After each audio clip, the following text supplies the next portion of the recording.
here we go. So our first slide here is really a way that we like to build community. And I do see some of us here on Zoom, and I think aloha to those that may be tuning in to our recording. Whether you're live on YouTube or Facebook, can you let us know? As usual, we like to find out where you're tuning in from. So maybe put in the chat there your aina, you know, where you're joining us from. I see Eva Beach is joining us. Where else? Oh, Kane Ohe. So aloha to all of the ohana joining us from Wailua, Kauai, the ohana haumea thrones. American Samoa, aloha. We have someone joining us from American Samoa, from Makakilo, Kona, Arizona. Lihu e Kauai, Pana Eva, awesome. We're so excited to see everybody in here. And I'm just trying to refresh my screen over here on my Facebook to see if we're live there. But we got all of you here and you're tuning in and you're making time. I see Anahola Kauai joining us, Molokai from Manae. And so sending out aloha to all of our friends that are joining us from our Pai'aina, but also from the Pakipika, you know, so aloha and talofa to the ohana joining from American Samoa, also Waimanalo, aloha, one of my favorite places where my ohana is from.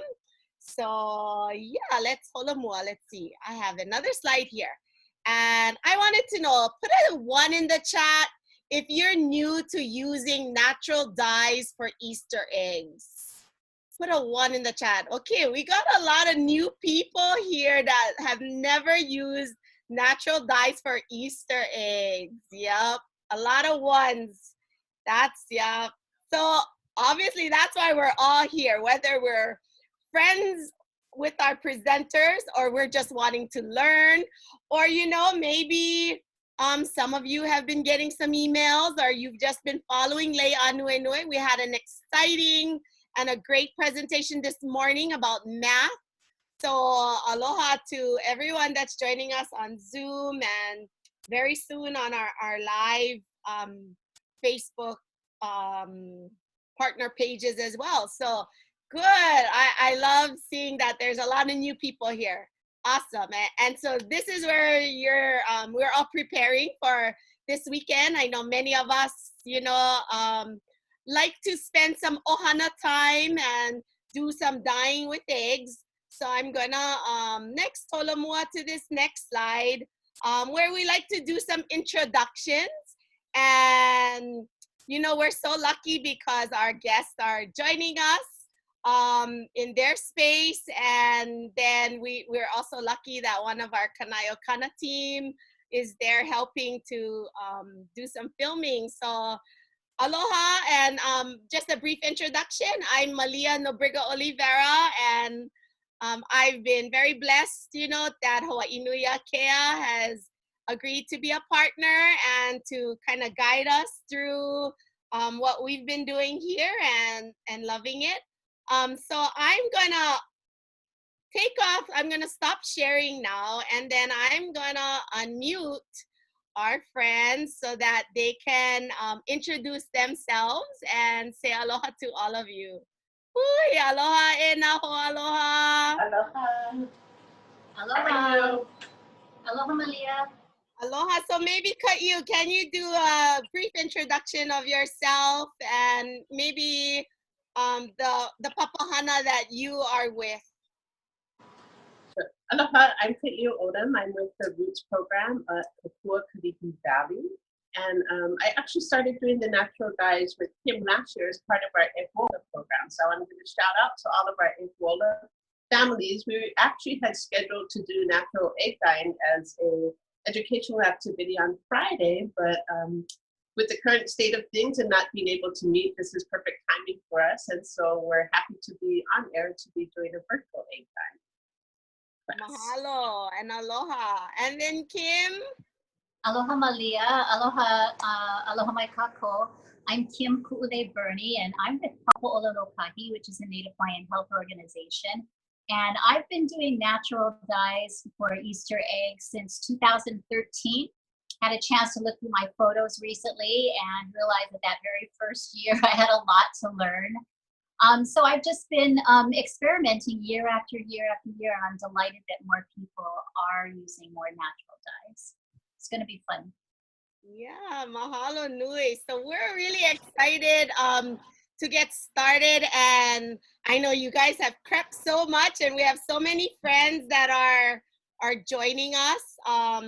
You know, and I know some are usually joining us through YouTube Live as well as Facebook Live, but you know, I think we're just gonna keep going. We do have, you know, close to 40 people that have already logged into Zoom, and we are recording this session.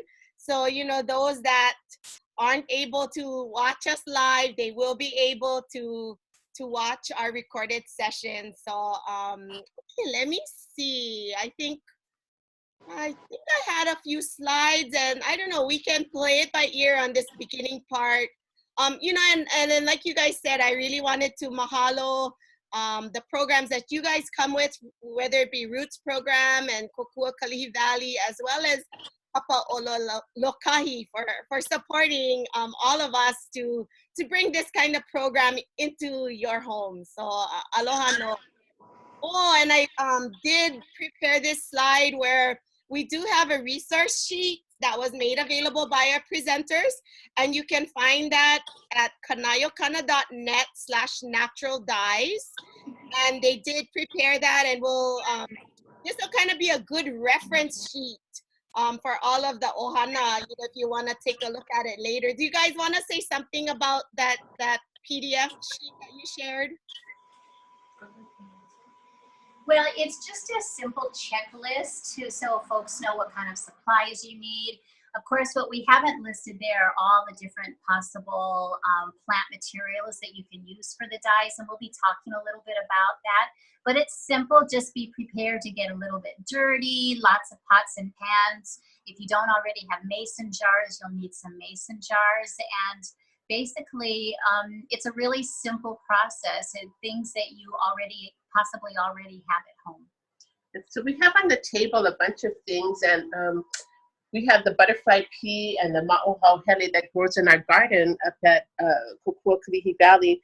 But people might not have that, but there's a lot of other things that they might have in their kitchen cupboard. Coffee, Kim's leftover bottle of wine from last night, grape juice, purple cabbage, onions, beets.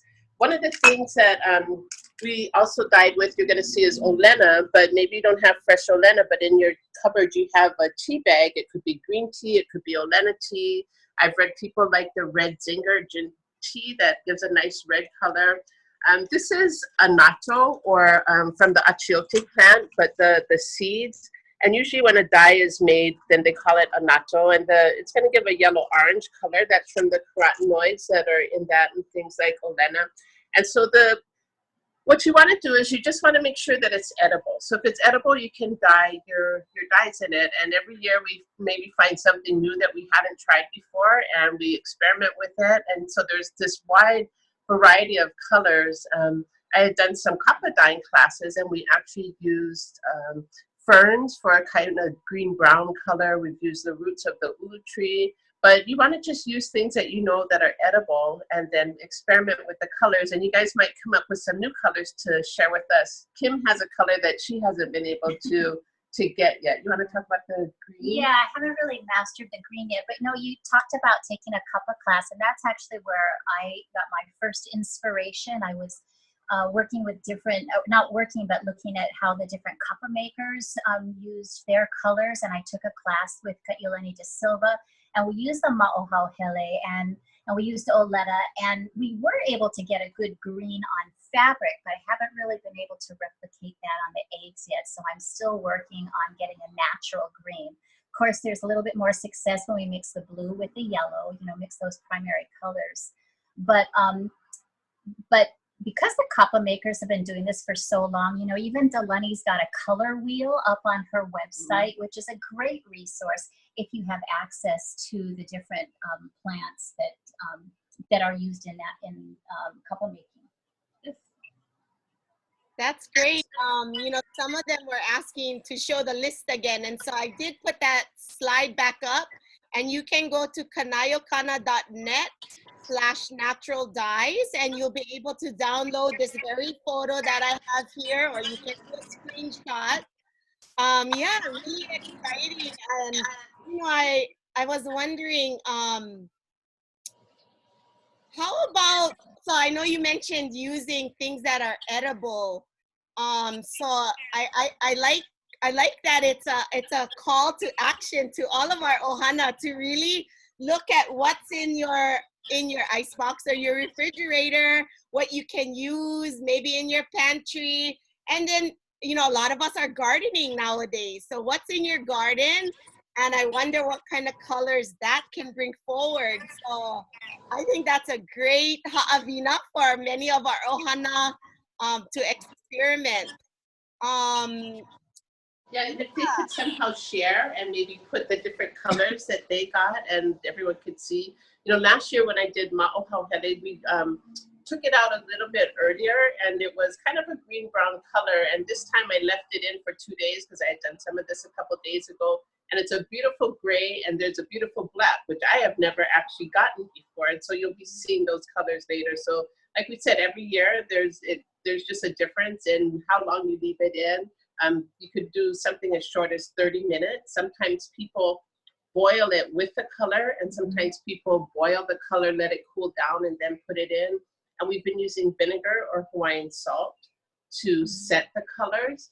And that can also change the colors. You'll see with butterfly pea, Hawaiian salt or pa'akai will make it one color, and vinegar will make it another color. So it's a fun thing to do. There's no exact science to this. It's just fun. And it's a way to get us away from the unnatural chemicals and dyes and plastics, and a much more natural way to do things. It's all about experimentation, isn't it? I find that I try different things. I try to remember what I did last year, and but that's exactly how I got started. I wanted to get away from the chemicals. I wanted to stop to see what I could use naturally. So I just started doing some research into it.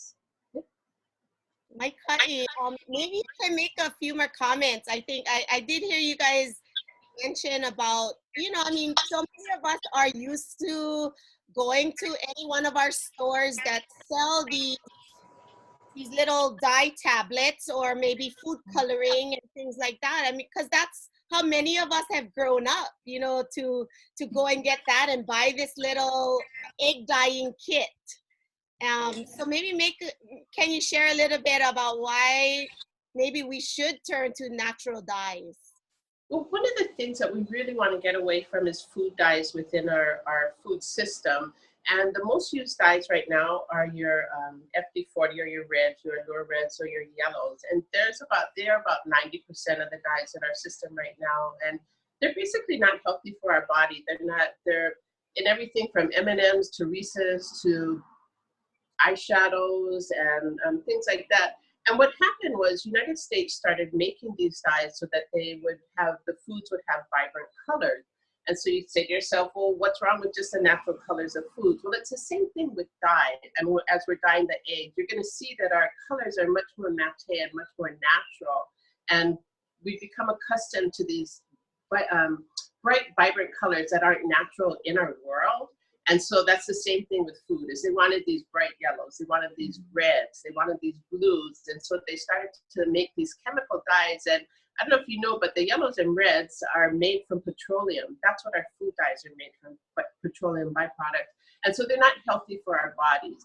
And in the European Union, all of their foods have to be labeled that have a food dye in it. And that's brought the consumption way down. Here in the United States, they have to be in the ingredient list, but not all of us are reading the ingredient list. And so even though the USDA government has kind of said they're safe, Center for Science and Public Interest, all of these other groups have been testing on it, and they found some relationship to allergies, to not being able to pay attention to carcinogenic tumors in rats. And so you just want them out of your system. And for kids, you really want them out of your system.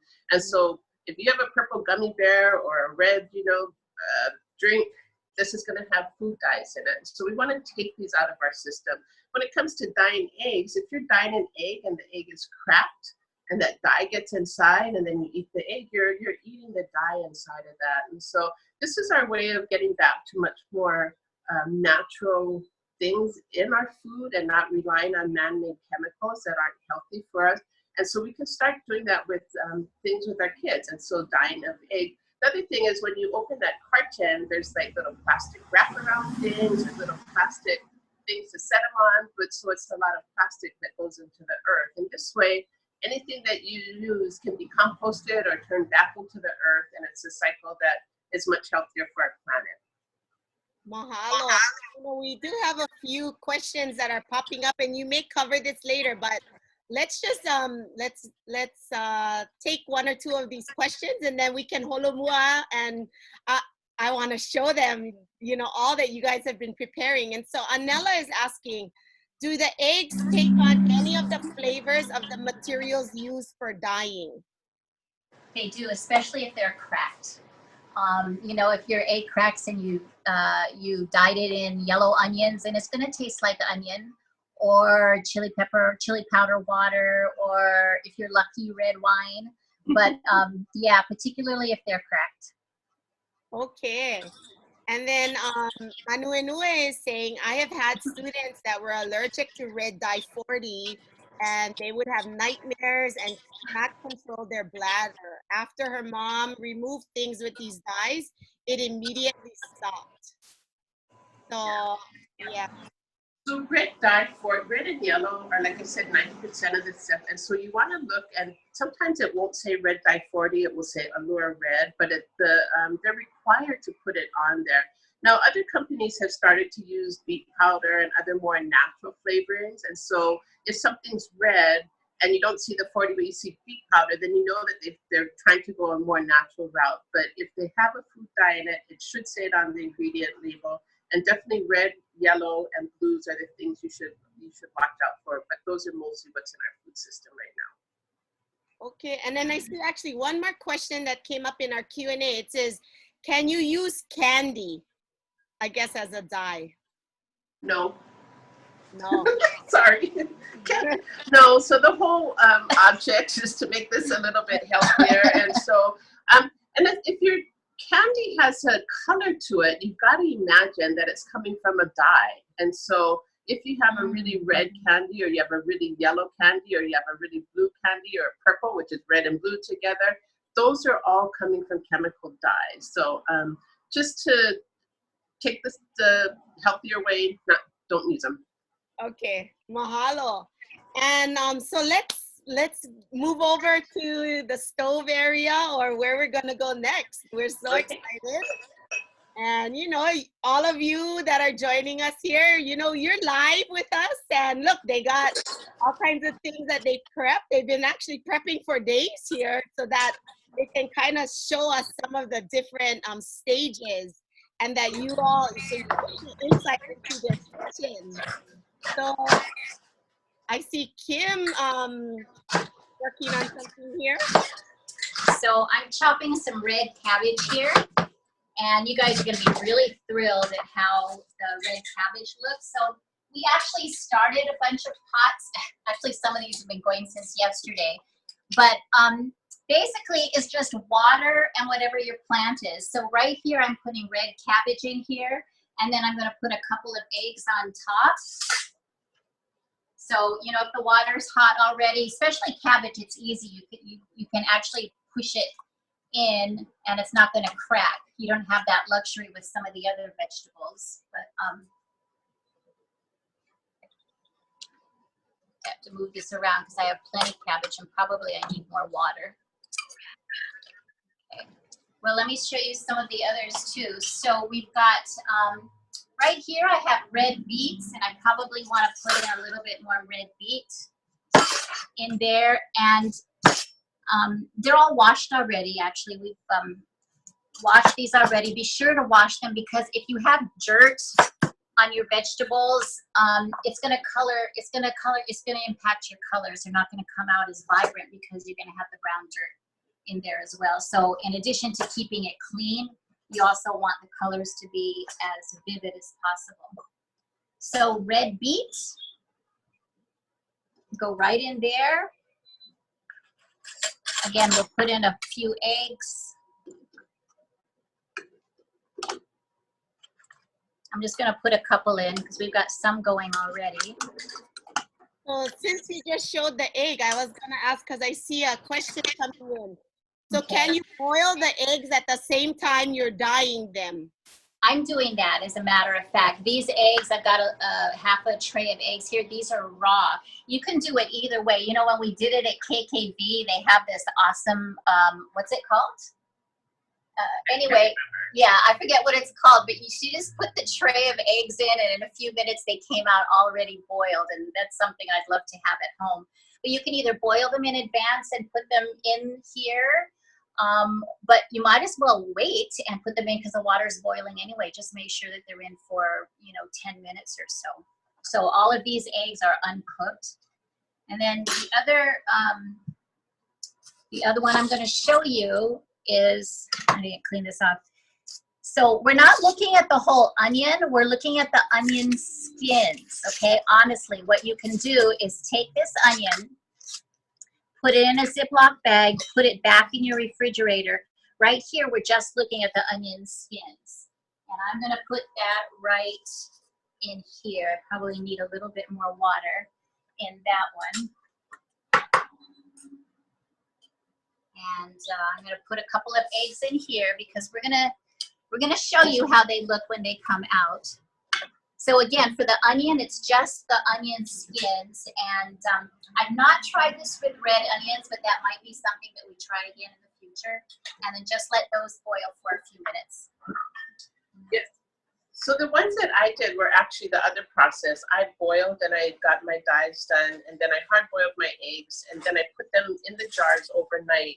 And I'm just going to show you some of the ones that I have done.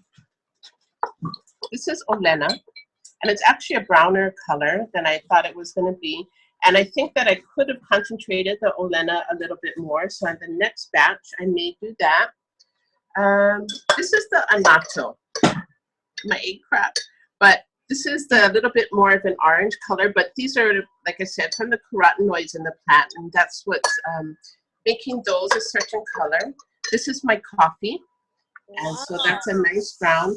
And so for all of these, I just put the whatever you're dyeing with, so the coffee, the Anato seeds, the Ānuenue, and then sometimes the first mistake you do is that you put a lot of water in there because you think you need to boil a lot.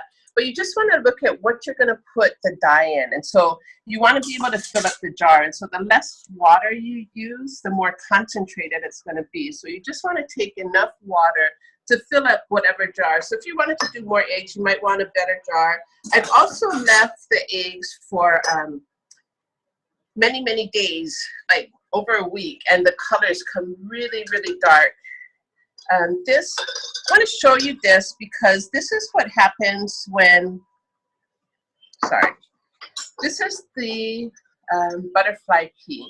So you have to add either vinegar or pa'akai as a mordant, right? So this is what happens to the dye when I add vinegar, and as for pa'akai, then it just kind of stays the same blue color that the dye is. So this other purple one was actually just blue color, but vinegar changed the color.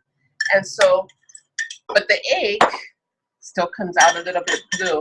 And we were talking about some of the ways that you could decorate the egg. You can certainly take a crayon and draw on it before you put it in. This was just a rubber band wrapped around it to keep those white spots. And then I went to a natural egg dyeing at the Nature Center one, and they actually took nylon, little pieces of fern, and put it up against the egg and twisted the nylon on. Mine didn't come out, so I didn't do that one. And here's the ma'okauhele, which I have never gotten this color before, but it's a beautiful, the one is dark gray. And so Kim's showing you I'm just gonna walk over here. Yeah. But the ma'okauhele, when I just boiled the flour and took it out and put the dye in within, I didn't let it soak. This is the lighter gray color. when I left the flowers in there till the whole pot cooled down, and so it really released all of it. This is the darker gray color that I got. And because the colors are not as vibrant, one of the tricks that I read about was that you could actually take just a tiny bit of vegetable oil and you can gloss your eggs up for those that need a little shiny.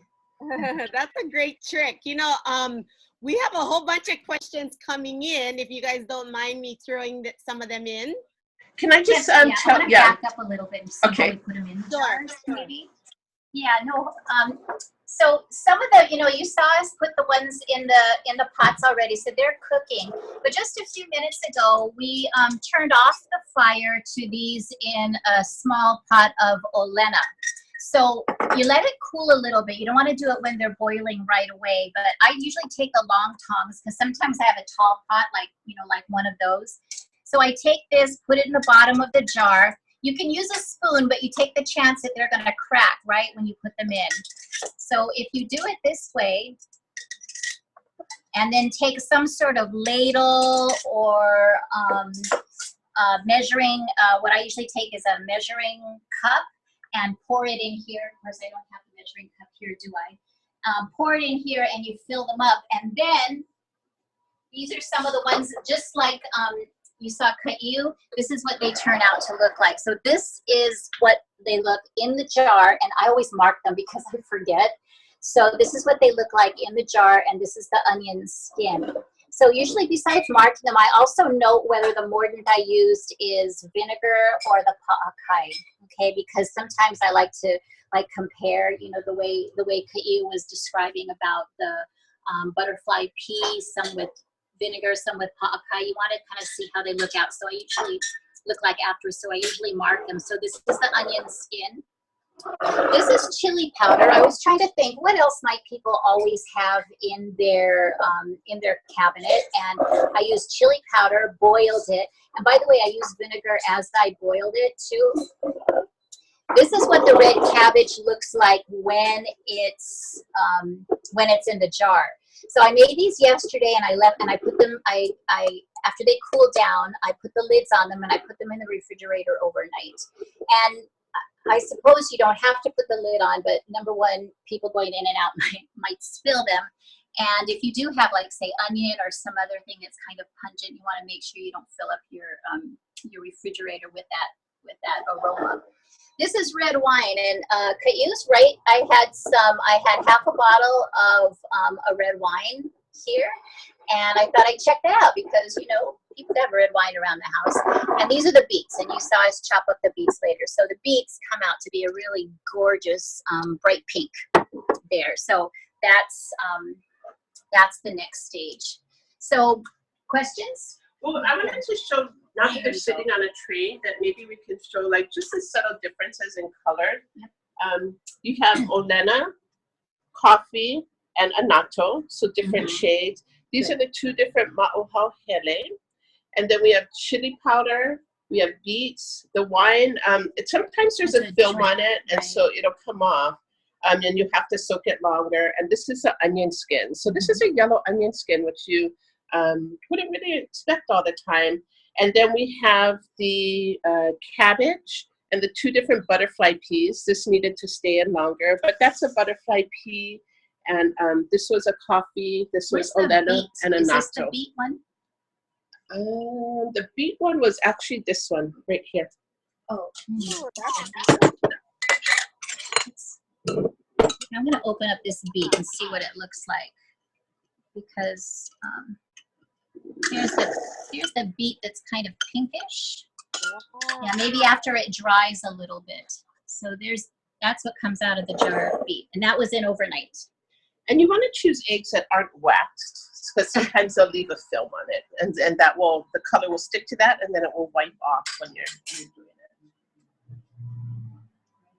Were there questions? Yes, there's a lot of questions piling up here. So one that I saw here, do any of these show up on brown eggs? Because that's all I have right now. Yeah, brown is hard. It's not going to show up because the colors are so muted as it is. I mean, they're not that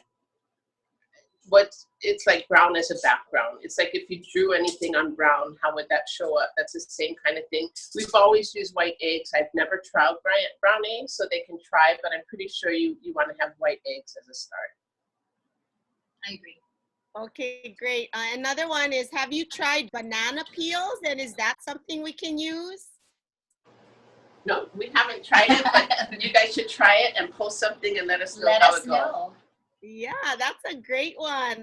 That came, yeah, that's a great one to try. You know, let's see. Do you use? You can also try color combinations. And so I was just searching last night, and Martha Stewart, she has this thing where she was trying for a green, and so she boiled it in the red cabbage, or she boiled in the turmeric, and then she took it out and put it cold into another color to try. So you can mix, you can try and mix colors in a jar, which I know Kim does, or you can boil it make one color first and then put it in another color. So there's different ways to try and get to use your colors to make different color combinations. Right. What I usually do is I do all the primary color, not in the red, yellow, blue primary colors, but I do all my primary colors from the vegetables. And then with the leftover dye in the pots, then I start to combine them. And I put labels on those jars too, because I want to know what it is that I'm mixing up. And in fact, Malia, you might have access to some of those photos, you know, where I have a bunch of different combinations, blends that come out of the jars. And sometimes it's really much more fun having the jars of dye on your counter than it is the finished product with the eggs. It seems a lot more fun.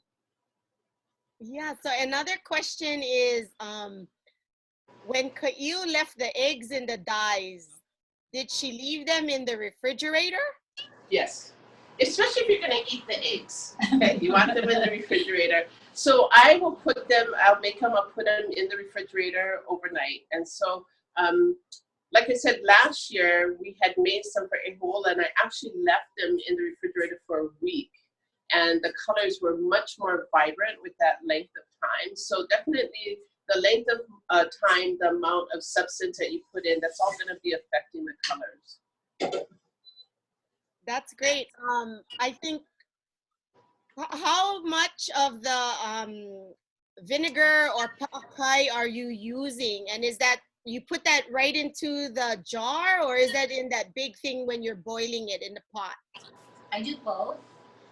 For the vinegar, actually the pakai too, I do both. I cook them with vinegar or pakai or both. And then when I pour them into the jars, I make sure that there's enough space to add some vinegar to that as well. For mine, I just added mine afterwards. And I could actually try to do that for some of the colors that weren't sticking as well, but I added mine in after. And I used about a tablespoon of vinegar or a tablespoon of pakai to the jar. Yesterday when I was doing the beets, I had them boiling for a little while, and then I thought, oh, I better add vinegar. And so when I splashed the vinegar on them, it changed color immediately, right, in real time. Great. And so there's another question about some other items, like using, is it okay to use strawberries and blueberries? Strawberries don't have pigment. Strawberry, I'm not sure. You know, if you cut the strawberry open, it's kind of white inside. It's not red all the way through. So you can experiment. I mean, that might work. I think blueberries would probably work. You could use frozen blueberries, frozen raspberries, frozen blackberries. That's all good. My caveat would be that if you, some of the berries are the fruits that have the highest amount of residual pesticide on it. And so if I were choosing, my recommendation would be to choose these berries that are organic. And they're a little bit more expensive, but try the frozen aisle at Costco. They have those big bags of frozen berries. And I think that those will give you a much better color than using like a fresh strawberry. That's good advice. I've used both frozen blueberries and fresh blueberries in the past. And I find that the red cabbage really gives me a much more vivid blue. This is so exciting, and I can tell there's a lot of excitement because there's, you know, so many questions popping up. And so I think another question is around, once you get it into the jar with the dye, how long do you leave it in there? And is that just another experiment? You mean to get the color? I think that for some colors that are going to pick it up, it could be as short as 30 minutes. For other colors, it could be overnight in the refrigerator. So you want to just take them out and look at it. And that's actually something fun for the kids to do. They might want to be tracking the different colors, the amount of time that it takes to get different hues. You can take pictures on your phone, and that's a chart that you guys can keep as a family. So every year when you make the dyes, you have something to look back on and something to experiment from. I agree. I think doing it at least overnight is the best idea. And in fact, for working families or those within the educational arena, if Friday is a holiday before Easter for you, that's usually when I do my Easter eggs, and that way I can make sure that I've got enough. I've got all the ingredients. I can do them Friday, put them in the refrigerator overnight. In fact, I can put them in the refrigerator 2 nights if I do it all on Friday. So practically speaking, if you folks have Friday off before Easter, that's the time to do it.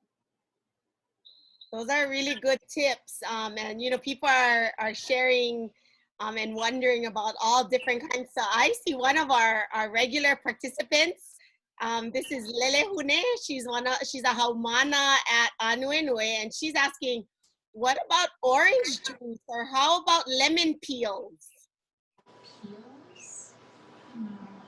You want to just make sure. So like I was saying, how the annatto, the turmeric, it was the carotenoids, right, that are in that are leading to the dye, the purple, you know, the flavonoids, those kind of things that are in the vegetables and fruits themselves, and at what concentration, that you want to make sure that they have them in a high enough concentration to do it. So by all means, please try and let us know. We haven't really done orange and lemon peels. I don't know that's going to be enough concentration, but surely try and let us know. There's a lot of water content. Yeah.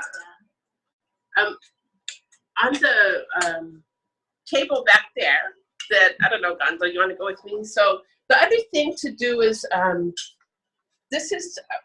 we had an abundance of this, and I really like the butterfly pea. So this is the 3 different levels of drying. Here it's fully dried, and this I started drying when I realized we had enough. And so even before Easter, it could be something that you want to collect your plants and you want to dry them, so you can try with dried flowers too, because you know the annatto seeds are dried, and that works out just perfectly.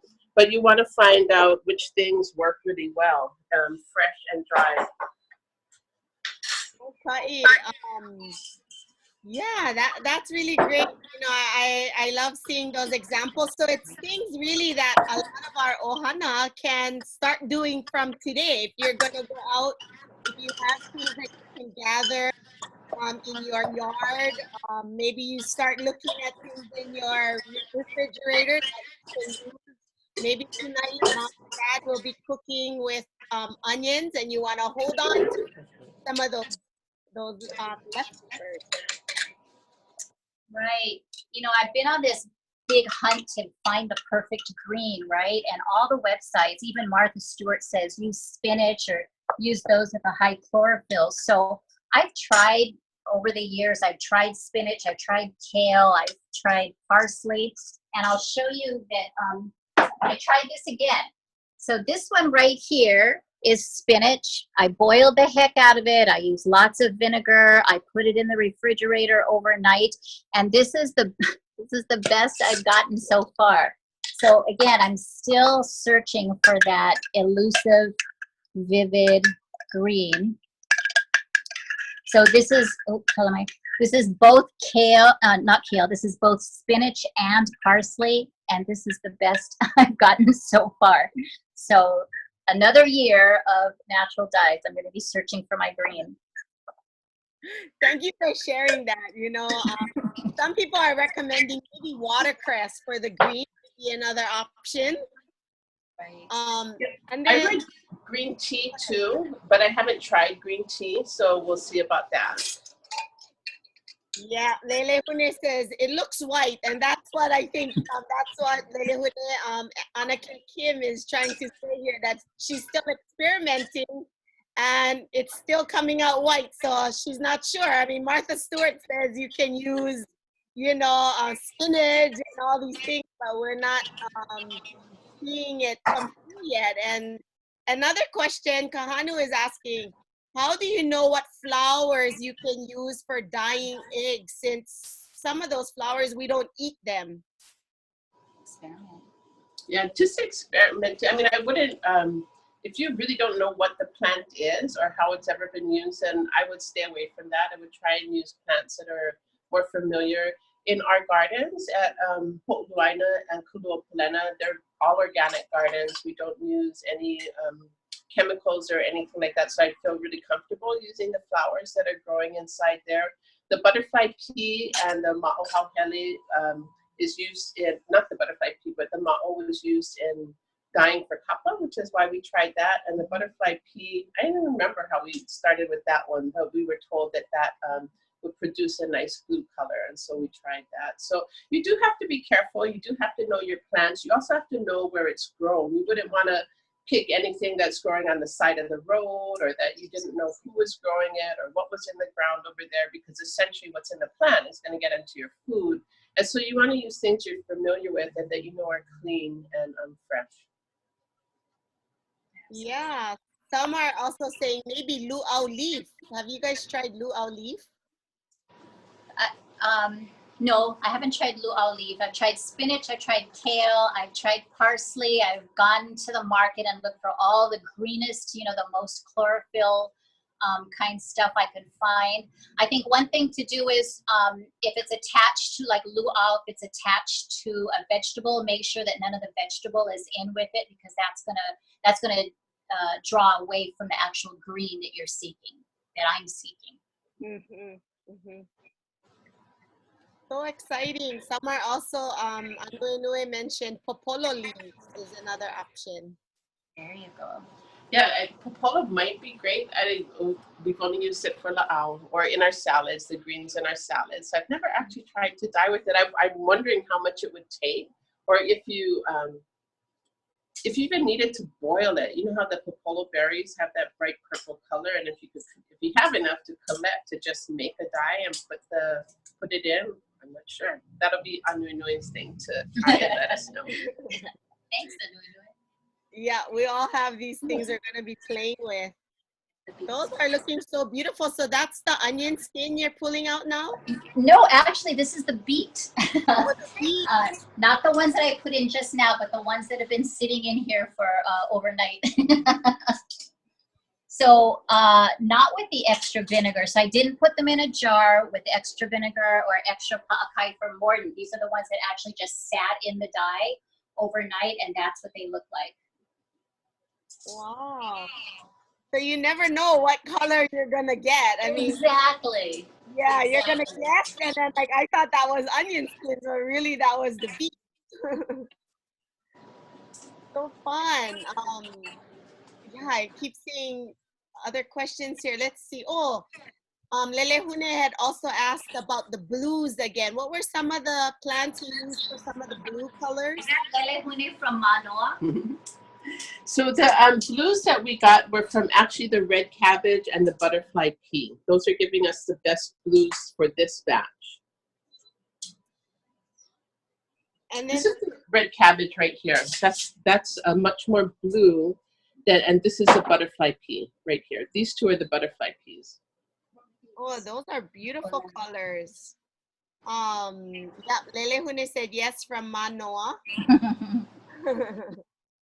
You know, there's a question here about lihimui powder. Any anyone else? So I think that if you are to look at lihimui powder nowadays, it's often made with saccharin, it's often made with aspartame, it's often made with red dye. And so that would be the caution notes if you're trying to use lihimui powder, that it's no longer a pure substance. It has all of these additives in.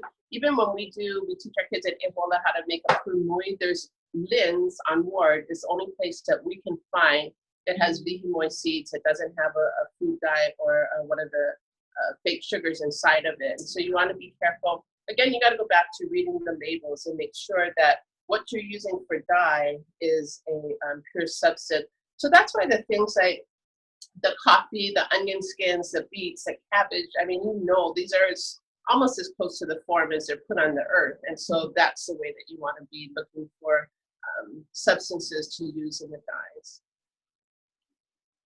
Mahalo. You know, you know, it sounds like we have a lot of keiki as well as makua that are joining us. And so, you know, for all of our keiki that are watching, make sure you, you know, talk story with mom or dad or grandma, grandpa, you know, one of the makua in your life, in your hale, because I think you're gonna need some assistance in, wow, look at those beautiful colors. Can you guys tell us, maybe, do you remember which ones are which? The orange is the onion skin, and I really love that. If you know me, you know I like orange. I like that onion skin. The blue is the red cabbage. This pink is the red beet. This is the spinach and parsley, and I didn't even rinse it off yet. I just put it right in here. So, you know, if I rinse it off, it's going to be even more faded, I think. This one is, see, this one is the chili powder. I forgot about the chili powder, but because it smells and tastes like chili, which means this one must be the red wine. This one is the red wine. Oh, right? Awesome. So any other questions out there? You know, we also have some pictures and things. I could go to those slides if I don't see any other questions. I do see that we have a bunch of our friends joining us on the Facebook Live. You know, we have close to 100 people there. Malia Makanani here on Kauai said, what about asparagus? Have you guys tried asparagus? No. Haven't tried it. Let us know. The one thing I also wanted to say is when you bring them out of the water, you want to put them in a container that's just going to let them sit and kind of absorb the dye. You can see on this one, I rubbed it right after to see how it was sticking. And the parts that are white are where the dye rubbed off. But over here, it's not rubbing off. And so when you take them out of the water, they're going to be the best color that they're going to be. And you want to let them sit. And then after that, you want to dry them off. And then I think we saw that you use a lot of glass jars. How about like an old mayonnaise jar, you know, the plastic ones, or should we avoid any plastic containers? Yeah, we want to avoid plastic. You want it to be, it doesn't actually have to be glass, but I would especially stay away from plastic. So it could be ceramic, it could be, I don't even know. We've always done it in glass jars, so I don't know if anything else. The mason jars are pretty inexpensive. You can get a box of 6 or 8 or 12. Remember last year we had people bring in the box of 12 and split them, the Ānuenue families. Mm-hmm. Oh yeah, old pasta jars, anything that is not gonna is solid. So one of the things about the plastic jars is you don't want to be pouring hot or boiling things inside of them, right, because you don't want anything migrating out of the plastic that's not healthy for you.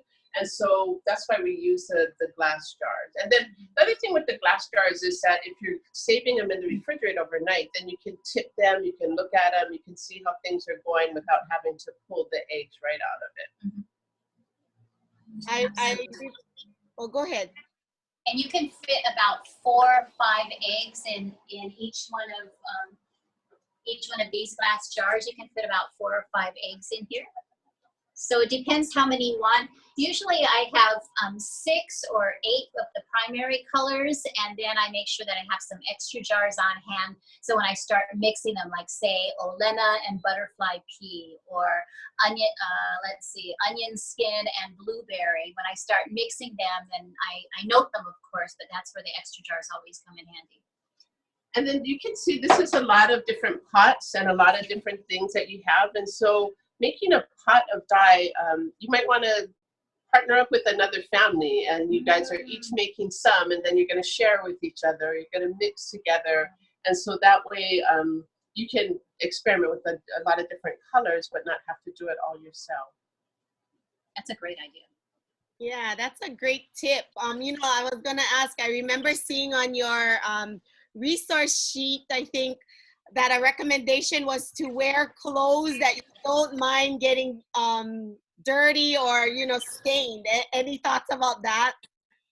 It's why we're both wearing black. Just in case. Right. And you know, you also have a cutting board. If you're cutting the Ānuenue or cutting the beets, just know that you want to use the cutting board, that it's okay to get stained. Like I chose today not to use a wooden cutting board, but you know, whatever you have at home.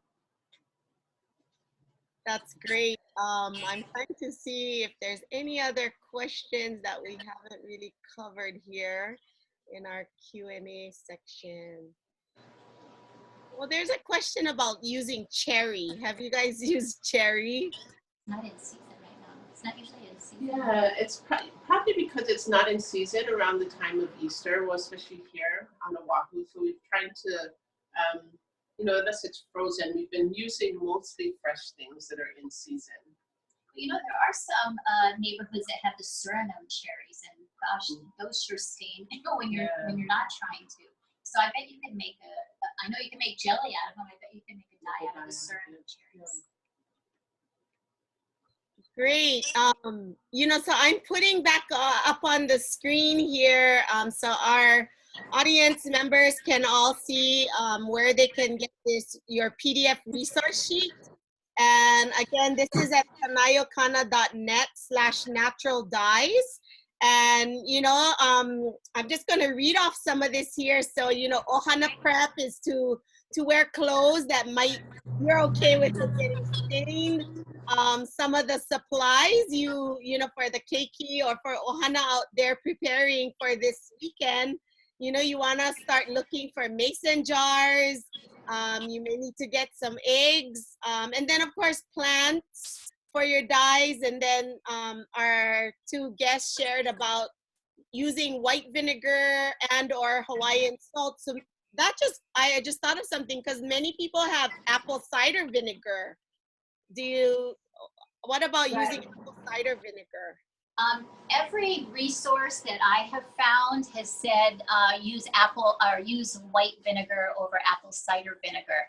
I remember there was one year where I didn't get any and I used apple cider vinegar. It still serves as a mordant, but it's not going to be as vivid because it kind of dulls the color a little bit. So whenever possible, try to use the white vinegar.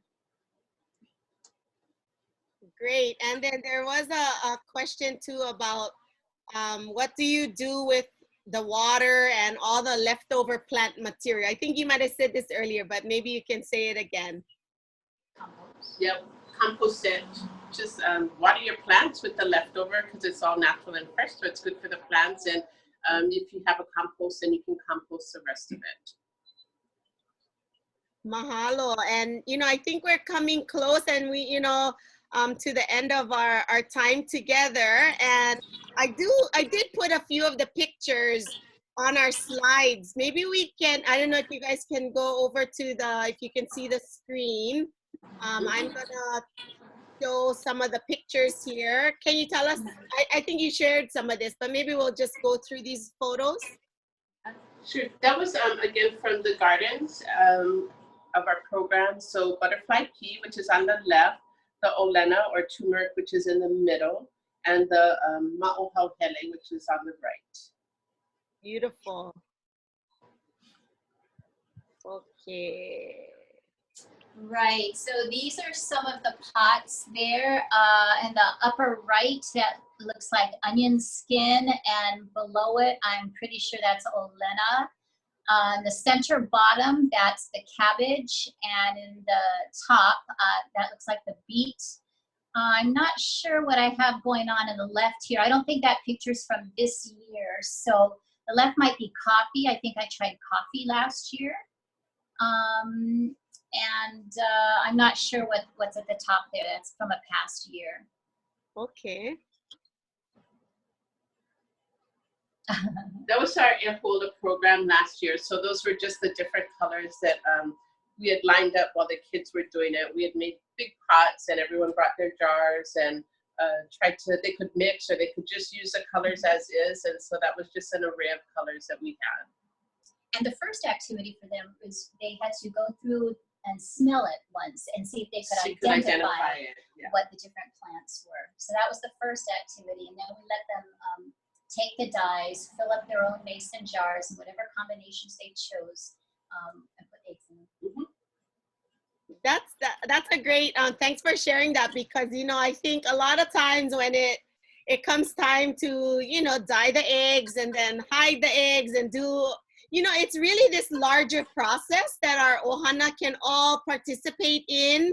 And, you know, it's that smelling. I like that. We're using all of our different senses, you know, smelling it. And because it's chemical free here, you know, you can use your senses and get close and into it. So I thank you for sharing that.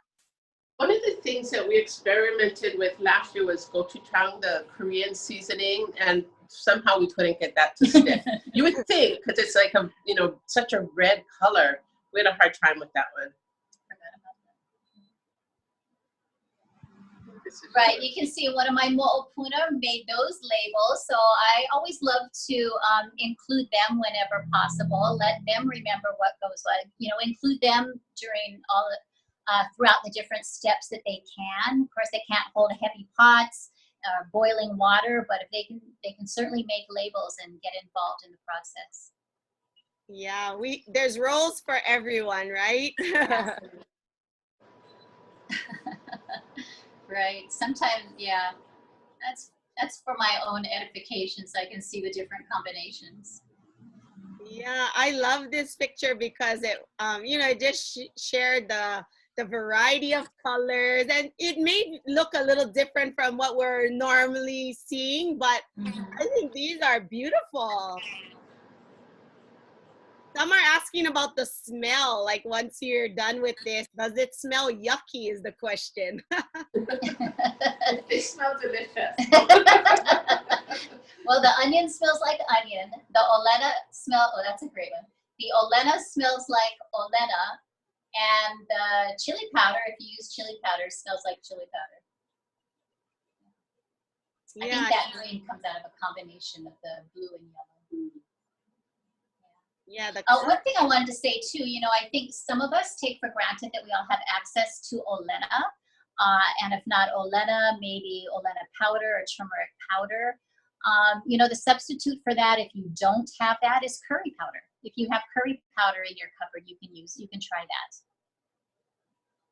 Yeah, so even like we were showing the olena tea bags before, you could use you know, we just use whole fresh olena. We chopped it up. If you have dried olena, or if you have tea bags of olena. So the Indian store in Oahu, they sell really big bags of olena powder that we sometimes get. And Ross's, when they're open, they have that one aisle that has like all this discounted stuff. I buy big bags of organic olena powder from them. So you can try with different forms of olena too and see how that affects it. We dyed kihei recently using both raw olena and the powder from Ross's. Real vivid yellow. Okay, and I think we've been, you know, asking a lot of questions, and actually before we move on to the survey and wrapping up, I just wanted to see if you guys had any last thoughts in closing or advice for all of our ohana out there. Just have fun and experiment. That like we said, this isn't anything going to be exact about any of this, and that's the fun of all of it, is that you're going to be surprised at all different points in the process. That's exactly right. It's all about experimentation and learning and trying new things and involving your family. You know, for sometimes, particularly at this time of year, we don't get to be with our ohana right now because of the unusual circumstances. But when we are, everybody has a role. Everybody can learn about natural dye eggs. Mahalo nui once again. And so, yeah, I wanted to, again, say mahalo from all of us, from all of the ohana that are tuning in. for all that you guys shared. And, you know, we're asking all of our audience here to answer a few questions on our survey. And this just really helps us better serve all of you and bring programming and continue to bring programming to you. We've also added on optional email that you can share your email with us if you want to, and we can keep in touch. If you know of any particular topics that you would like us to find a presenter for, or you may know who a presenter could be, you know, we welcome all of those suggestions. And please take a few minutes when you're done today to go to kaʻiulani.net/survey, and that'll help us. And oh my goodness, I need to share with all of you that we have more exciting episodes coming up this week. So this Thursday, both Krissa and Kanoi will be sharing a little bit more about vaihona.net. And this is a new database where you can share resources together as kumu or as ohana members. Come and join and see how you can participate in our vaihona. And of course, my tita, Mahina, she will be doing a papa on making inamona kukui. So, you know, if you've ever wanted to know how to make kukui, and I'm wondering if inamona can be used for dyeing eggs. Have you guys tried that? Kaʻiulani? No. The oil. I think that maybe parts of the kukui flower might be something that you want to experiment with. That might work. Or the plant, the leaves. Roots are also a good thing to experiment. Like I was saying, there was a class that I went to, and we used the actual roots of the ulu tree to get a kind of a yellowish color on fabric. And I haven't tried that with eggs. So all parts of the plant. Great. And then on Friday, we're going to be, you know, we invited Kumu Meleana, or some call her Auntie Meleana. She will be joining us and doing another fabulous art class. And I've been seeing some previews of what's coming. And again, really, really excited to have all of our friends join us here on Lei Ānuenue. And again, a mahalo nui to all of our partners, to Hawaii Nui Akea, to Kokua Kalihi Valley, to the Roots program, Ehuola, and also to Paola for allowing all of us to be partners here and to share, you know, things we love doing with our ohana. So stay connected with us. Kanayo Kana can be found on Facebook.